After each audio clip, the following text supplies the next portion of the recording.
नमस्ते। आज मैं सच की ताकत यह कहानी लेकर प्रस्तुत हुई हूँ। जो लोग मेरे चैनल पर नए हैं वह मेरे चैनल को सब्सक्राइब कीजिए। तो सुनते हैं आज की कहानी सच की ताकत।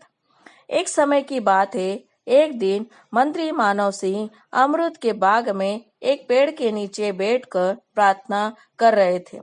तभी अचानक उन्हें शोर सुनाई दिया।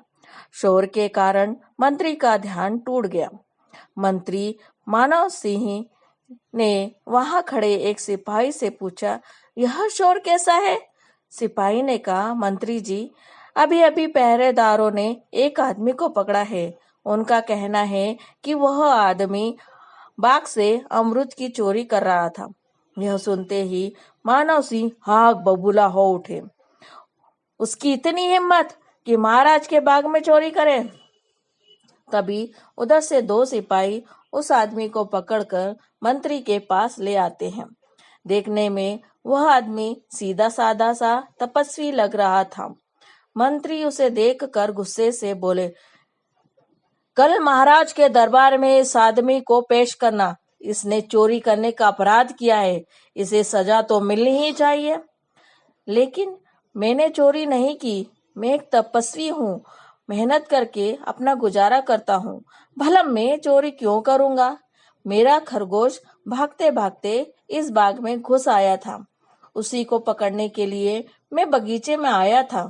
तपस्वी ने अपनी सफाई में कहा, अब इसका फैसला महाराज ही करेंगे कि तुमने चोरी की है या नहीं। मंत्री ने कहा। अगले दिन तपस्वी को राजा के सामने दरबार में लाया गया। राजा ने पूछा, तुमने अमरूद की चोरी क्यों की? महाराज, मैंने चोरी नहीं की, मैं अपराधी नहीं हूँ, मेरी बात का विश्वास कीजिए, मैंने कोई अपराध नहीं किया है।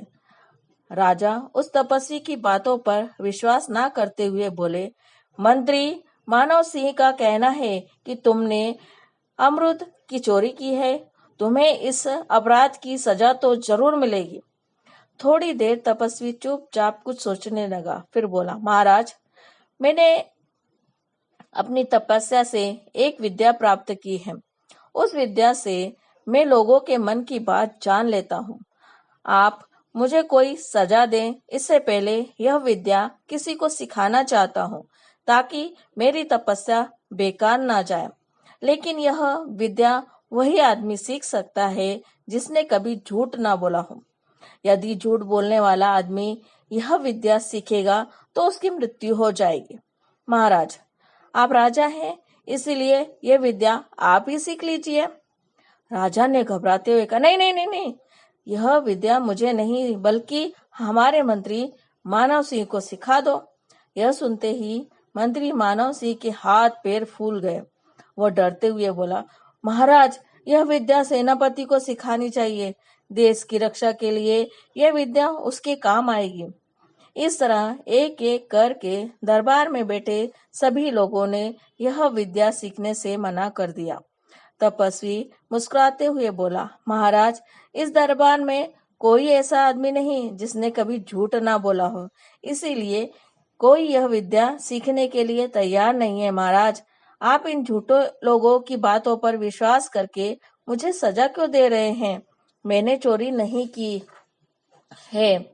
तपस्वी की बात सुनकर सबका सिर शर्म से झुक गया। राजा अब सच की शक्ति को जान चुके थे। राजा ने तपस्वी को आदर सत्कार के साथ वापस उसके घर भेज दिया। सच में बहुत ताकत होती है, इसीलिए हमें सदा सच बोलना चाहिए। तो बच्चों, हमें कभी भी झूठ नहीं बोलना चाहिए। धन्यवाद।